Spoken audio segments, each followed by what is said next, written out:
Hello, and welcome to Wyverns and Weirdos, the tabletop podcast set in the world of Fierlor. I am Darby, your guide to this wonderful world, and joining me as always are Mitch, playing Nerys, Jake, playing the Fishman, Joe, playing Alton, Laura, playing Jack. Let's jump into it.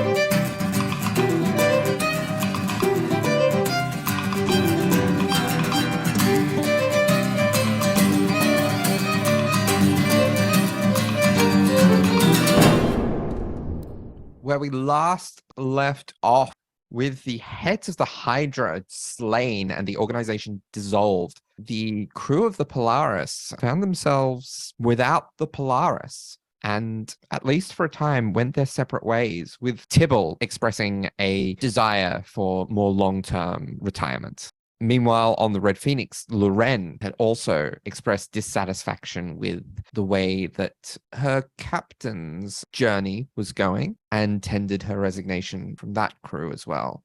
And so we pick up about 3 months later on the 19th of 𝗖𝗦𝗧, middle of summer, just to give us an idea of what everyone's been up to since we last saw them. Mitch, would you like to tell me what Nerys has been up to? Oh boy, what hasn't that man been up to? With the dissolving of the heads of the Hydra, that left Nerys in a bit of a predicament. The pseudo-captain of this ship, basically, found without a ship. He worked for a little bit to try and get employment for all of the other members of the Polaris, whether it is in other mercenary or merchant companies at sea or on land, or in other positions that might work for them. His personal second-in-command, Opak, has found a very cushy secretary job at a rival mercenary company at the recommendation of Nerys.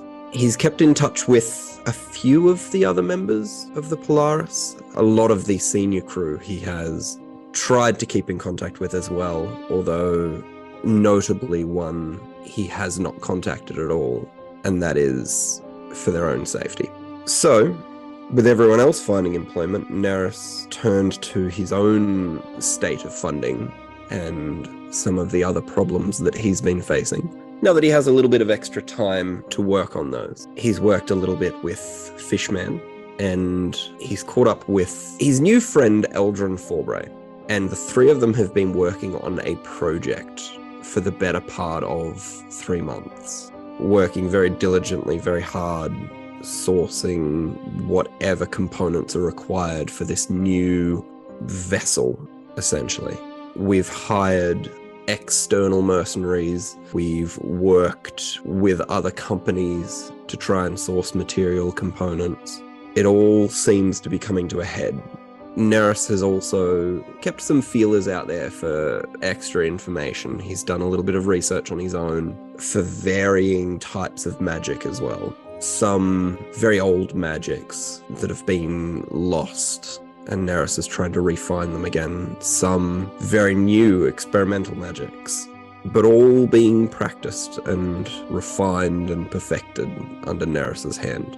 And that is essentially everything this man's been up to. A lot of work, a lot of research, always learning, always looking to the future and what that might bring. Towards the end of this 3 months, coming into the middle of 𝗖𝗦𝗧, one day while you were working on parts and on blueprinting and research, 𝗖𝗔𝗦𝗧 would come up to you and say, "I think I found what we need. It's not going to be easy, but if you get the old band back together, then it should be doable. I'm listening. I think I found a feasible source of power for the device at the heart of this vessel." Interesting.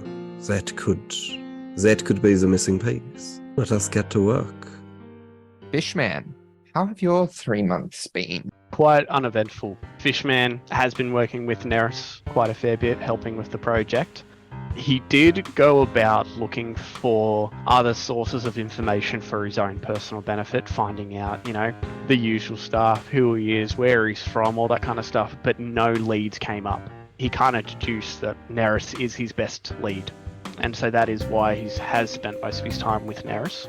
However, he has also been put on a top priority mission as well, which should be coming to a conclusion once the band gets back together as well. Apart from that, though, he's just kind of been hanging around in 𝗖𝗖𝗧, helping with the project and waiting to catch up with Alton specifically. Alton, how have your past few months been? Alton would have hung around just for a little bit after the chaos of everything that's happened. All the revelations, the dissolving of the heads of the Hydra. He would have just checked in with the others, seen what their plans were. But ultimately seeing a lot of the crew going their own way and with Alton having his own reservations and fears about everything, he would have himself gone to seek work. And for the first 2 months of this, he didn't have much success. Seeking work has always been something that is really difficult for him, from his lack of a good resume considering his criminal past, to the fact that it can be quite difficult to find an employer who is willing to accommodate you when he has some limitations to what he can do and how long he can do things for and such. He eventually does manage to pick up a job outside of his general medical field, working at a small shop that focuses on repairing little gadgets and trinkets. A lot of locksmithing work, a lot of fixing broken metal objects, watches, just little gadgets and such. And he'd be working there for this last month for a rather shaky relationship with the shopkeeper, a dwarf called 𝗖𝗔𝗦𝗧, who just kind of has Alton there just as an extra hand just to fix up all the things that he doesn't want to deal with. He's been staying near 𝗖𝗖𝗧, keeping an eye on things. Some certain individuals and groups he's been interested in seeing what they're doing, what their plans are, and if they have any interest in him himself. Janice, how do we find you? So Janice makes good on a lot of the things that he said he would do. He spends time with his family. He spends time relocating his family who are now in danger. But most of all, he just spends time with them. And a great deal wonderful things happen. A great deal other things he works on. He bides his time. He constructs. And then the night before everything begins, a cry rings out in an already noisy household, only now whining into sleep. Janice, this tall, broad, fierce-looking, plain-touched elf, glowing eyes, scars across his face, hooked teeth like a shark, halts his way to the door, unusually in full adventuring kit, and stops for a moment.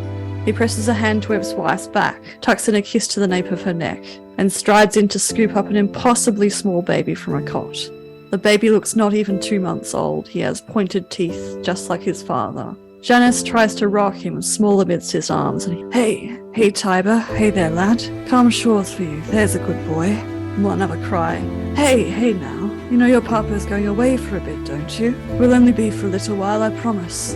How about I tell you a tale, little one? And he turns and holds him a little bit closer and looks out the window as the soft summer sea breeze plays in, and he looks out across the waves and continues to rock this small child. And he starts to tell him a story. Once upon a time, when your papa was much younger, not even grown in his whiskers properly, with a name he no longer has, with a life he no longer has, he left for good the very first time. It's okay, it wasn't a life that suited him, and Mama wasn't in it yet. Papa had plans, big ideas, but mostly ideas to leave. He wanted to become at the time a sailor, I think. He was strong, he had some magic, and most importantly, he had a deep, burning desire to become greater than he ever was. Your papa thought he had streams of fate coursing his way, the winds guiding him to a new life. And on his very first voyage, you know what happened? His very first moment on board a seafaring vessel, the ship struck a storm. He was shipwrecked, tossed into the waves, not strong enough yet to swim, not yet blessed with the same gills and teeth that you have that will let you swim and swim and swim. Papa thought he was going to drown. He was pulled under. He lost breath, and then he found it again. Many arms, many eyes, many mouths, tentacles stretching out into oblivion, like so many countless seas of stars. An entity deep of the sea called out to him, called through him, gave him breath, gave him life. When Papa awoke, it was by the grace of Chognish that he found a passing ship, a great mercenary ship where he would first seek his fortune. And since that day, when the Great One of the Deep turned his fortune around, Papa has made sure to turn the fates his way, to ensure it. They brought him to your mama, to your siblings, Amias, Nicola, Michaela, Stacy, Bob, and now you, my darling one.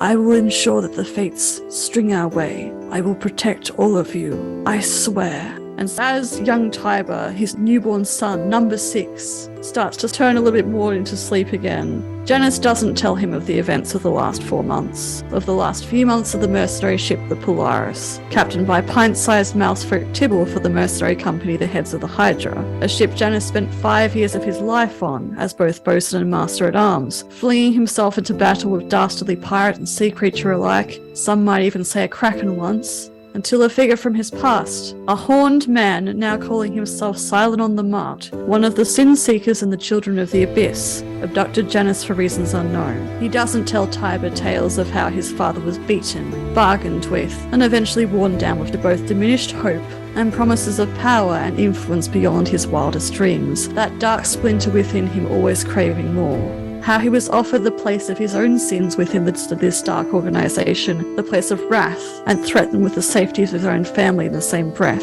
And how it was not the Polaris who came for him. Janus had to take his own chance, to forge his own fate. And he certainly doesn't tell the tale of the Polaris' Quartermaster, sometimes interim captain, at the center of the tempest of impossible things and places. Someone Janus has reached out to but never known. Someone who, impossibly, may well also be the man who travelled through the future and became the villain who revealed himself to be the head of the Sin Seekers and the cause of Janus's recent grief.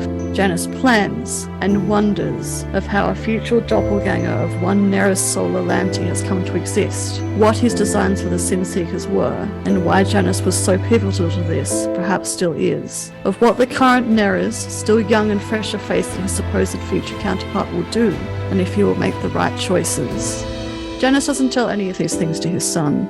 He instead holds him so closely and kisses his forehead and slips the pendant from his neck to his son's, an amulet to protect him against detection from outside forces, a wish and a promise to keep his family far, far away from all of this madness until it has been done with.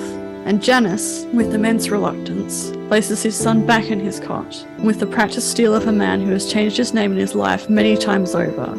Janus makes sure he turns around and does not look back once as he leaves his home, his wife and his 6 children. It is not the callousness of abandonment, it is the resolve of a man who knows what he can lose and knows he must change the future. And Janus returns to the sea. Finally, Loren. Well, Loren 3 months ago made a decision, a life-altering decision that she has regretted many days since, and yet knows it was the correct one to make. She spends her time one of 3 ways for those 3 months. 1, either on the shores of her 𝗖𝗔𝗦𝗧 beach home, her toes in the sand, 𝗖𝗔𝗦𝗧 flying above her head as she speaks with her father, candidly, for the first time in years. She talks to him about her mother and what it means now that she is beginning to look more and more like her. She spends more time than that alone in the middle of the ocean, trying desperately to control it, to push herself to the edge and see when she can pull herself back, and finding that it changes. She does not know where that edge is, but she is getting better, and it takes a few weeks for her to admit that there is a promise she should follow up on, and she spends a lot of time with Janus after that. Ostensibly to help learn to control the shape-shifting, if that is what this is, but also just to see a friendly face. Where she has abandoned all that she called friend, Janus is there. And beyond that, there are now 6 very tiny malleable minds that Loren can teach as many words as she wants. And, well, it's not like they're hanging out with any other adults, are they? She becomes very good friends with Janus's kids. I guess if there's a moment I want to focus in on here, midway through this 3 months of spending time with her father, with her own small siblings, with herself and with Janice, she realizes that there are things she needs to be better at. If she wants to avoid changing, she needs to avoid being made to change, which means she needs to avoid being hit. So she does some research, one of her favorite things to do, even if she is particularly neutral at it.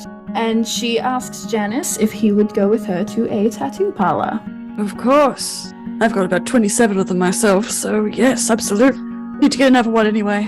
Oh, for the little one. Do you have one for each of your kids? Yes, on the back of my calf. Oh, cute. Little shoal of sharks. So off they go to a tattoo parlor that does mundane and magical tattoos. And Loren spends many hours getting a tattoo along her left arm, around the feather tattoos, even along the green mottling of her wrist where she cannot hide the fact that she is half Triton. She gets a magical tattoo of a constellation across her entire forearm. And anyone who would know constellations when they see it would potentially recognize it as the symbol of what in our world is Aquarius, which were the stars she was born under. And as she sits there getting this tattoo, imbued with magic that seeps into her skin and makes her feel as if she can move a little faster, deflect a little quicker, think a little faster in combat, she looks over at Janice. So Janice, you can just imagine Loren's having her tattoo down in the foreground, and then in the background, the second tattoo artist is probably nearly finished doing the little addition to his left calf, which has, as he mentioned, almost like a shoal of sharks swimming up his leg. So it's just one more little shark added there. Janice also has basically just a towel over his ass, and he's otherwise just lying down, fully face down, naked, in the background of this little lovely scene with Loren getting her amazing magical tattoo. See, I can sort of understand the pants, Janice, but the shirt too. Well, don't want to be tense during a tattoo session. They can take ages. Good job, by the way. He calls back to the tattoo artist. Are you really sure you wouldn't rather be in a private room? Of course not. It's a good time to chat without the kids around. Talk of the future, talk of the past. How are you doing with all of it? Oh, you know, the future and the past. Aren't they wild? Besides, I'm not the one to talk about either of those things. Perhaps not. Have you heard from him? Not yet. Have you heard from her? Why would I have? I left. You, of all people, know that pirates don't resign. That is true. Pirates don't resign. I guess that makes me not a pirate. So what is it going to make you then? Oh, the queen of bad decisions? Well, that much is plenty obvious considering your drink of choice, Miss Vinegar. So, Now, hey, it's good for you. She leans over to her tattoo artist. Have you ever tried white vinegar? It's really good for you. Can't say I have. It's disgusting. Don't listen to him. Who's the naked one in the tattoo parlor? No, I'm the one with logic here. Who was complaining about this, really? Me? Oh, yeah, fair. You know, I was thinking. Are you well? No, it's you we have to open the window for when you think too hard. Sort of need to find a job, don't I? Can't mooch off you and your family forever. No, that is true. What happens if they get bored of you one day? The kids wouldn't get bored of me. I'm their favourite aunt. That is quite true, mostly considering they don't have any other aunts. That's a technicality. A new job, though, you're saying? Well, I'm a pretty good navigator. So I've heard, allegedly, from you, many times. Have I ever gotten lost? No. Have I ever led you astray? No, Sid, I'm thinking too hard. I'm going to have to open up the window. No, Looking to look towards old faces again. well, Not her. no. That is a bridge I burned. But who needs bridges when you have ships? I overheard you talking about how at some point you're going back. Of course, I have to. There are things to be done. Back to him? Back to him. Well, just saying. He could use someone who could help him not get lost. Well, I must say you'll have to make your appeal yourself there. I'm not too sure how much of a big fan he is of you, from what I hear. Everyone loves me. True. Everyone loves me too, but then there are still people that aren't enthralled by every single story I make. Impossible to imagine, I know, but it's true. I know. But it might be worth handing in your resume, perhaps. Oh, I'm definitely going to be handing in my resume. Just let me know when you're swimming away. I'll be not far behind. I'll certainly let you know, sister. Brother. And they continue getting their tattoos. All right. On the 19th of Lumisaur, after making arrangements, Nerys. So Nerys has been speaking with Eldrin about the nature of this quest. We very quickly ruled out the regular mercenary company that we have been using, as we think this is probably a little bit higher tier than what they would be useful for. There is very quickly a list of names that spring to mind, and very soon after they hit paper. Fishman, Alton, curiously Loren, and a name at the bottom is Janice. And it's been circled, but it is at the bottom. And it seems like, you know how on a piece of paper, if you've got writing and you're sort of debating on a particular word that you use, and you might tap a pencil or do little scribbles around it. There's a lot of that around Janice, as if there was questions or conversations being had. But every one of those people, along with a couple of others, will get some form of correspondence. For the most part, it comes as a message, a presence in their head. For Alton, it comes in the form of a handwritten letter, very simply stating, for all of you, there is a matter that requires assistance. It will pay well, and I thought of you first. I only thought of you. Please meet in Ankathir. More will be discussed. I think you got the wrong number. I'm out of the office. Contact me at a later date. Followed immediately by her turning to Janice and go, hey, what the fuck? He just responds, yes, I'll be there. And then looks over at Anna and the children playing the yard and then just nods at her. Fishman, any response? I'll be there as soon as I can. So just as a little visual reference, Nerys has newly developed a spell which allows him to send out a sending message to multiple people at the same time. I would very much like everyone to understand the visual of Nerys sending off this new form of magic and then getting an immediate migraine as 3 people talk to him at the same time in his own head. Alton, do you send any physical response back? I think he wouldn't send a response. He's going to show up. So, the day of rendezvous, probably the day after the next. Now, Nerys, where do we find you as you're awaiting your allies' arrival? So Nerys has booked a table in the back corner of a very familiar tavern.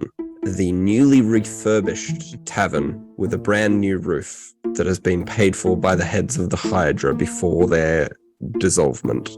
And on entry, they would find sitting at the head of the table, Nerys, steepled over a very large tome that hasn't been seen before. It looks almost as if he's compiled all of his notebooks into one, until you look down at his satchel and you can see all of his other notebooks are still there. This is just a new book. He looks almost taller than what he did before.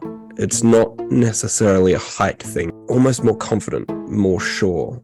And as all of you enter, he will look up and stand and gesture you to a seat. For the record, Loren is 5 minutes late, and she rocks up with a frozen drink from a different tavern. Iallic around her shoulders. Of note, her right eye with the scar is still black in the sclera. Her pupil and iris are the same, but her eye is still black. She's wearing a lot of dark colors. She just kind of walks in and goes, oh, so it is a party. Then she takes a seat and immediately pulls out another chair and puts her feet up on it and just reclines and slurps loudly on her cold drink. Fishman will probably walk in as well. Now, nothing is different with Fishman. It's the same old Fishman that you know and love. However, there is something different, just not with Fishman. As Fishman comes in, he'll say a few, hellos, and good to see you again, and even go up to Loren and say, where did you get to that? That looks pretty good. Oh, 2 blocks down. It was really nice. I was already running late, so I figured why not? Fair enough. And then he'll take a seat, but he is actively looking and waiting for someone to arrive, specifically Alton. For those who are with Fishman at the moment, you'll notice a fluff ball kind of rummaging around his shoulders, skirting up next to his neck, a very rotund fluff ball. But this particular fluff ball also has a little tiny cape.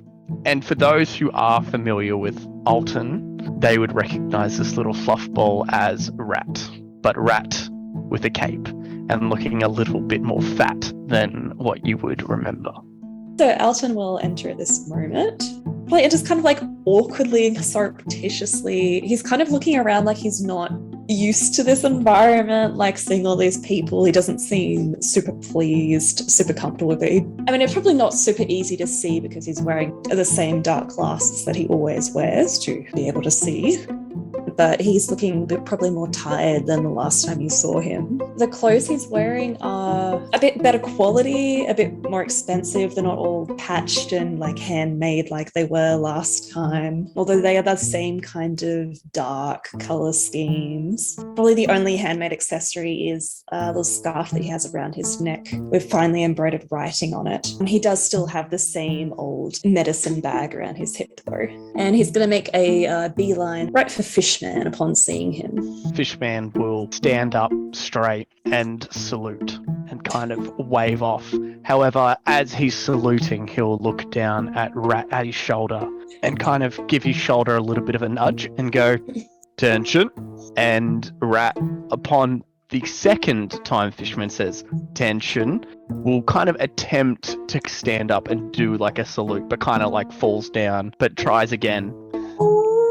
Alton? Fishman? I believe the mission is complete. Would you like the report? Of course. As directed, Rat has mainly been eating fruits, specifically apples, like this one here. He nipped about 15 people on the ankles that I witnessed, but could be more. The first couple of days he did obviously miss you. Very hard to find him sometimes, and was often looking for you specifically. I will admit, on one of the days I did lose him for an entire day, but he was found in the food scraps, munching away. And I believe this is a spot he has been frequenting, as you can probably tell, gesturing towards the overly round rat on his shoulder. We have attempted to mitigate this with some exercises and training, and for my own amusement I put him in a cape. He seems to tolerate it. Sometimes. I see. Your work guarding him has been sufficient. And then he's like standing up very straight and serious, but he kind of turns away a little bit as he gets a little emotional seeing Rat. And then he'll probably drop the act and be like, "It's good to see you again, Alton." Good to see you too. I'm glad to see Rat wasn't, overfed too much. He's still hanging in there. Is this a common occurrence? It's certainly something that he's tried to do when I was working in the kitchens. That's kind of how we met. I could not get him to leave at all. He was very determined to eat all the scraps. So I thought, well, I'd better try to train him out of that. Training him has been difficult. I can't imagine you've gone very far with that yourself. And with that, he'll outstretch his arm, as if to gesture that Rat will run down his arm and towards Alton. Alton will hold out his arm somewhat tentatively towards Rat. See if Rat will scurry onto his arm. You do note a look of recognition, but I think Rat's just a little too distracted at the moment. Seems to be getting a few wafts of food from the kitchen. You would almost think he was weighing up his options as to whether it was worth the risk. Seeing this, Fishman will dig his claws into the apple and kind of cut out a slice for Rat and give it to Rat, and then cut out another slice and give it to Alton. No, I think he's probably been better off with you, actually. I would say not.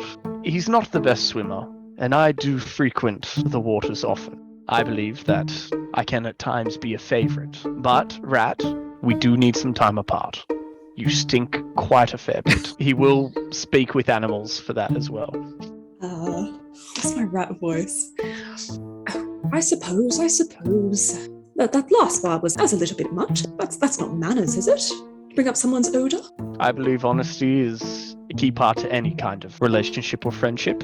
And Rat is quite blunt and honest with me, so I fear it's the only proper way to do it when I'm referring to them. If Rat doesn't go towards Alton, Fishman will just sit back down again. Okay. But he will look quite longingly at the cut up apple that he's holding as well, as if it was bringing back bad memories. And finally, as everyone has turned up late, the latest of all is Janice, who strides through the open doorway of the tavern. For those who haven't seen much of Janice, of which many of you haven't, he is just as tall and imposing as he's always been. Unlike many of the people dressed here, he is dressed like a mercenary. You do recognize part of the plate armor that he normally used to wear when working for the Polaris, engraved with the tentacles of his god. One of the pauldrons is missing. There seem to be a great deal of repairs have been tooled to sort of a lot of his gear, but you can also, in the gleam of the tavern light, see there's old slashes and nicks and grooves in his armor as well, so it hasn't been fixed perfectly.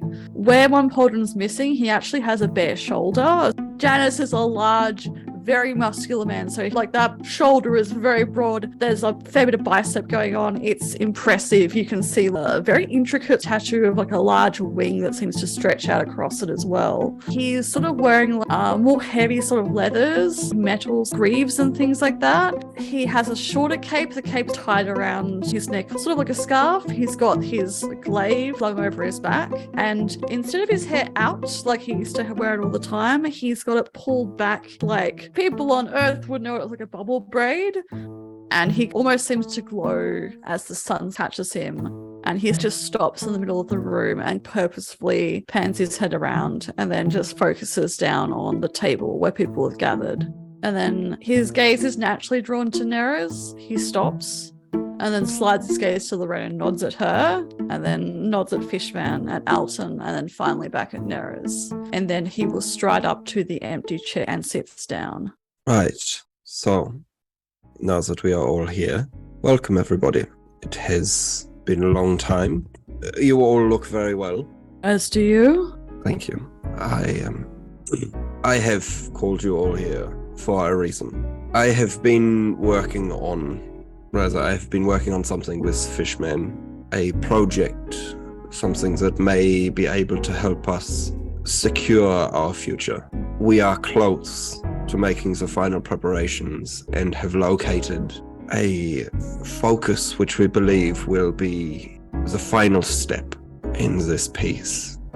However, it is dangerous, and I need some help acquiring it. I wanted to ask only the most skilled and trustworthy individuals, and that is, without hesitation, yourselves. I must impress on you, this is potentially very dangerous. I do not know exactly what we may be walking into, only that the item that we seek is guarded by something very powerful. But it may help with what has happened, Janice says, steely-eyed as he leans forward a little. I believe it may help for what will happen. Then I'm in. It will be worth the cost, if that is true. What kind of future will this lead us to? Can it break the one that hit us before? I believe it will give us the ability to break that future, yes. Sounds good.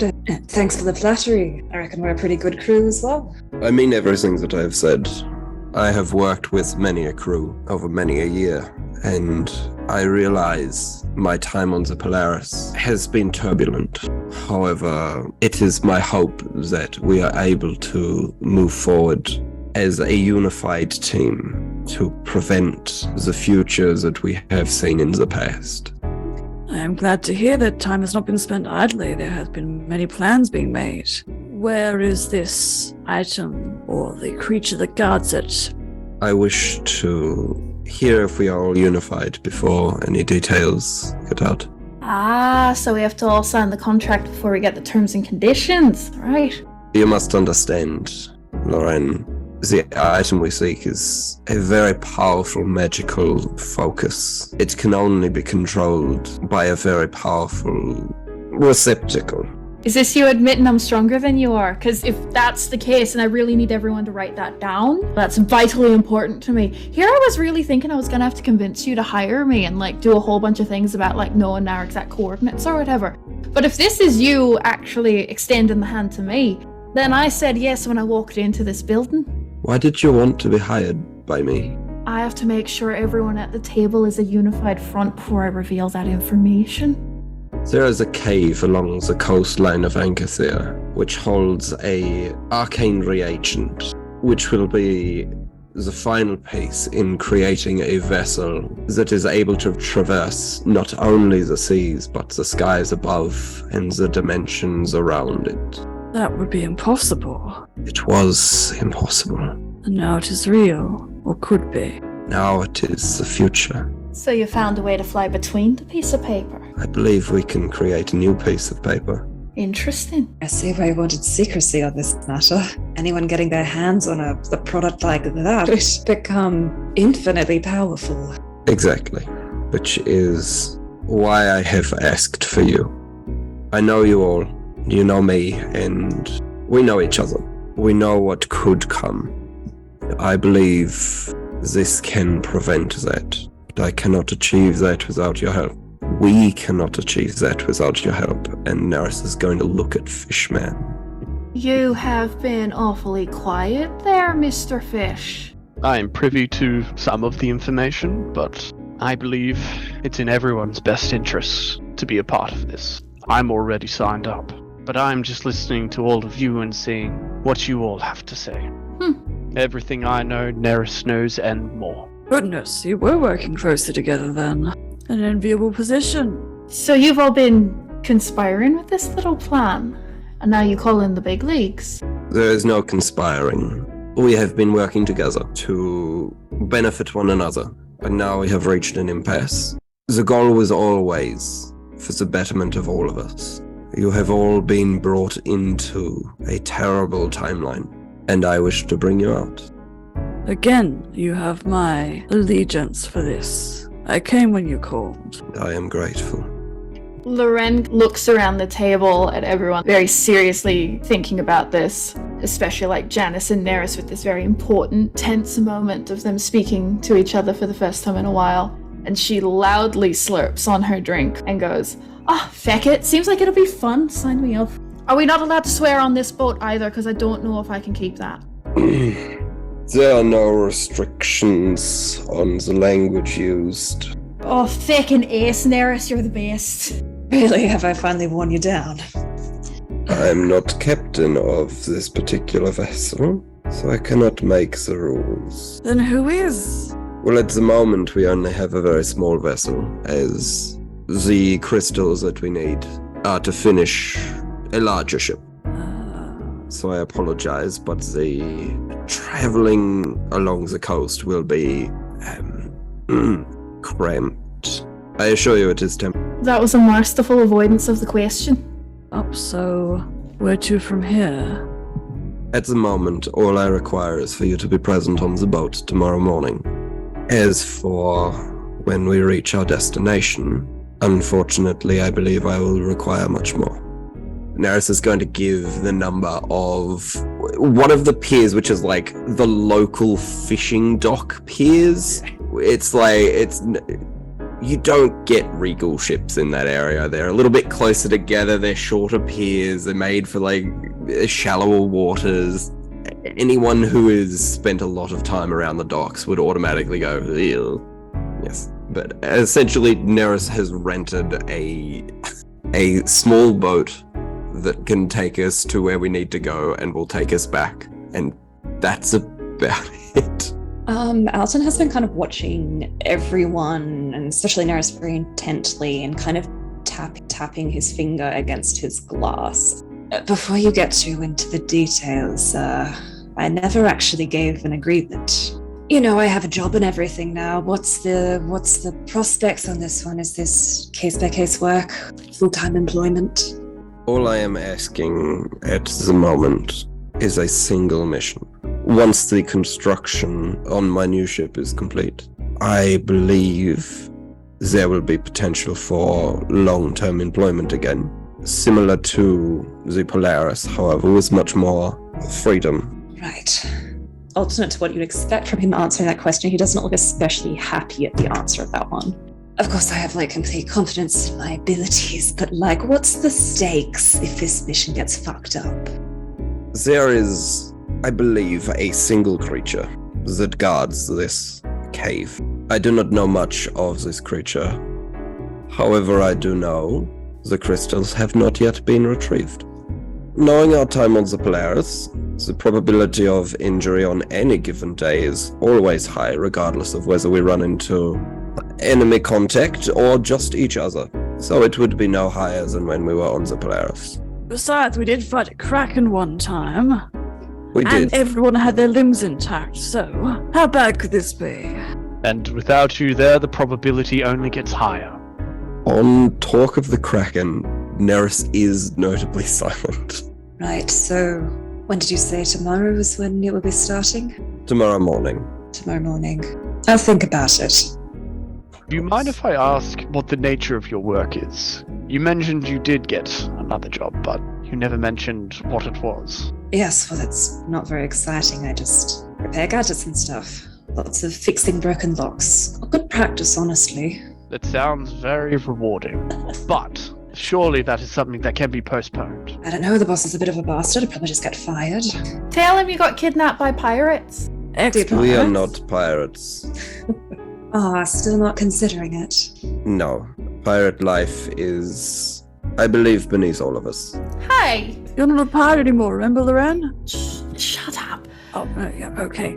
Regardless of what any of us were in the past, we have an opportunity now to change the future. And all it takes is just to be at the docks tomorrow morning.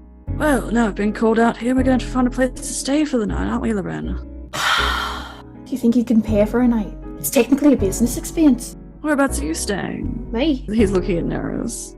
Oh, I'm sure I could source accommodation for everyone who has made the trip. You? It would be no trouble at all. I would love to insight check Nerys in this moment.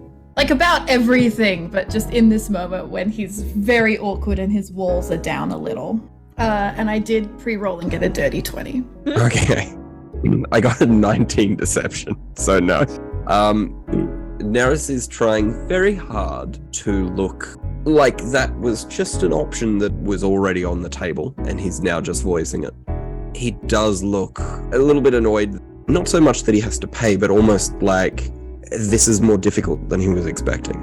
Perhaps he thought he could just call up his friends and just be like, hey, come on an adventure, and they're like, yeah, sure, no worries. But regardless, he's a little bit miffed. However, you would notice that there is very much that desire, almost a need, to have everyone agree to this venture. Aw, cute, he thinks we're friends. Look, if it's too much trouble, I'm sure we can find somewhere for the night. I know that while some of us have some stuff going on right now, we also were there 3 months ago.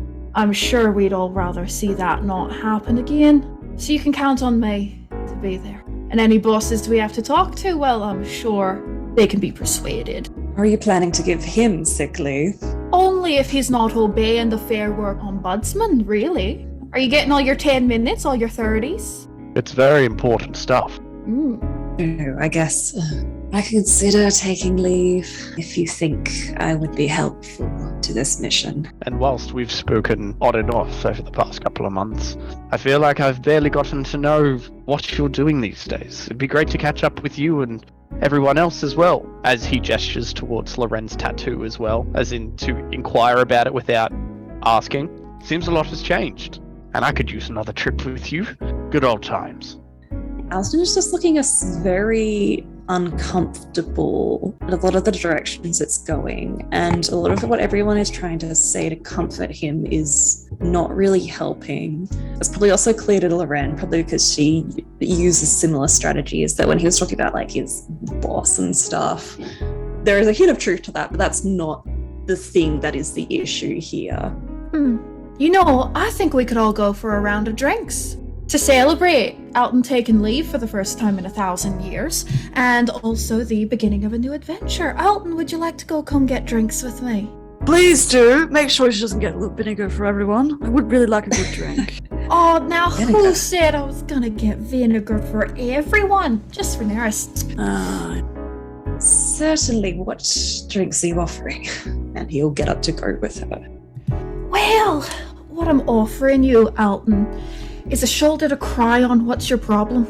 What, is suddenly being asked to just turn my life around and start this new job when I already have a job, and who even knows the details of this current job? Is that weird? Well, you've done it before. I mean, under duress. And now you're getting asked. I mean, I suppose. But I got this huge payout from the heads of the Hydra being killed, which was great, honestly. But lump sums of money do not last. I need consistent work, not jumping into danger with you folks. Well, I can't fault you for that. I'm just saying you seem like the type to get bored. I recognize a man who's running. I've been running for years. What makes you running into here? For the laughs. And because, despite it all, I made a friend on that old ship of yours. And judging by a very small little man in an itty-bitty cape, you've made a couple friends too. I guess they grew on me. Friends are like a mold that you welcome. The best mushrooms you could ever find. So, what's wrong with the mushrooms? I suppose anything is wrong with the mushrooms. I don't know how to work this metaphor into anything. Oh, sorry. It's a bad metaphor. You can abandon it. I don't care. Sometimes I just say shit out and it's not my fault people listen. That's definitely a way I live too. I was just not so good with turning words into other things. No, it's good. I like talking to you. So, you've got friends. You don't like your boss. And as much as it's a less stable income, it's income I think you enjoy getting more. So what is your issue? There's no need for the interrogation. I'll come along. I'll protect those mushrooms. I never said I was interrogating you. I just like knowing things. I'm more worried about what you're going to do with the things that you know. What would I do? I'm on the boat too. True, so then you can probably, tease more, I guess. With Nerys on the ship, why would I bully you? We'll turn to head back towards the others now for the drinks, I guess. Look, I just don't want those mushrooms getting hurt, okay? That's all that's going on. I'll try to help. I think, regardless of whether you help or not, those mushrooms are going to put themselves in danger. I think the one thing you need to think about, because you don't really have to give your answer until tomorrow morning, when you can turn up very dramatically and fancily in your new little hat, is whether or not that now you know they're getting into danger. Are you going to be comfortable? If you can live with knowing they're in danger and you're not there, don't come along. There's no judgment in that. If you'd rather be there and know, then come. That's as easy as it is, really. It pulls a face. Sure. Thanks for the little pep talk. I mean, I don't think it pepped you up very much, but I feel better. Glad to be of service. Always. And they go back with the drinks. And Rad is very interested in Elton's apple juice. While the other two are away, Nerys is going to look over at Janice. And He's already looking at him.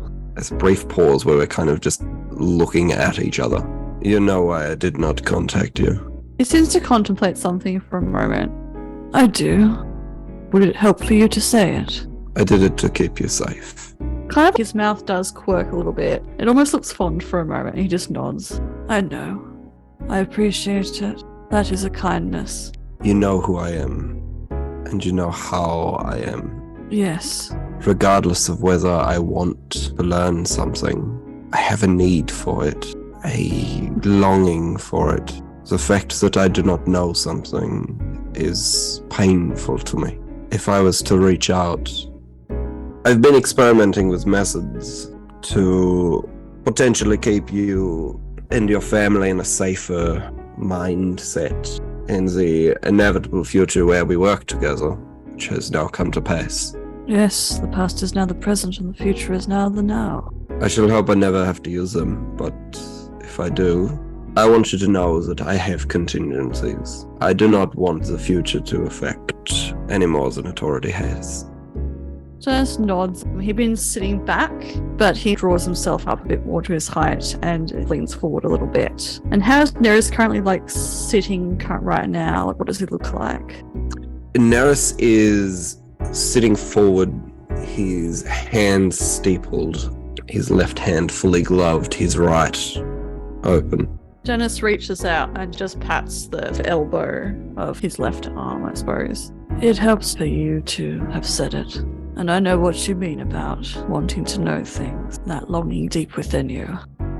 And he looks over at, what's Fishman doing right now? So he's like sitting right next to us. He's kind of zoned out. Once people left the table and the energy completely dropped, he's kind of just staring at an apple, kind of fiddling with it in his hands. Not a good kind of mood that he's given off either. Just notes this is curious internally and just squashes it down a bit. And then Nerys, and gestures for him to lean closer.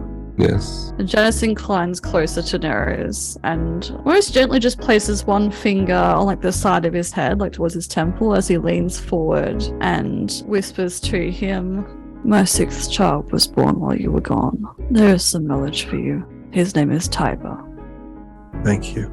I look forward to working together. Quartermaster or captain or..." I hope in the future my title could be friend. "I hope so too." And he pats Nerys on the shoulder and then, "Fishman, what are you doing with that apple?" Quite literally just looking at it. Did you want some? "Oh, well, no, I can't really eat any fruit or anything like that. I'm a meat man only, unfortunately, after the bite. That rat, though, Alton's pet rat, have you been looking after him?" Yes, I thought that would have been quite clear from the report. "Well, I didn't want to pry. I was sort of trying not to listen, although, you did tell a very good report, I must say." Yes, well, Rat has been keeping me company. Whilst I have been busy with Nerys, most of the crew hasn't been here. But yeah, and what have you been doing?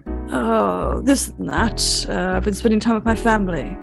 And he's like almost unconscious, he's touched just under where his armor is. There's this little strung necklace that you would recognize that has little sharp teeth on it. He just kind of just taps that. "Thanks, Shognesh, everything is well. And I am a new father.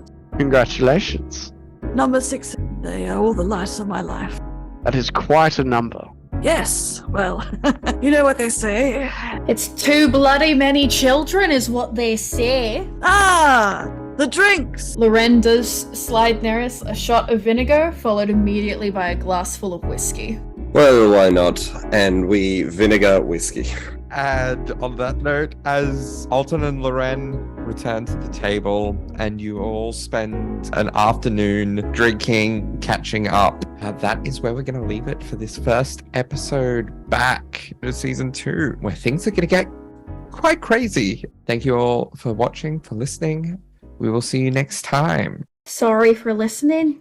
Goodbye. Bye.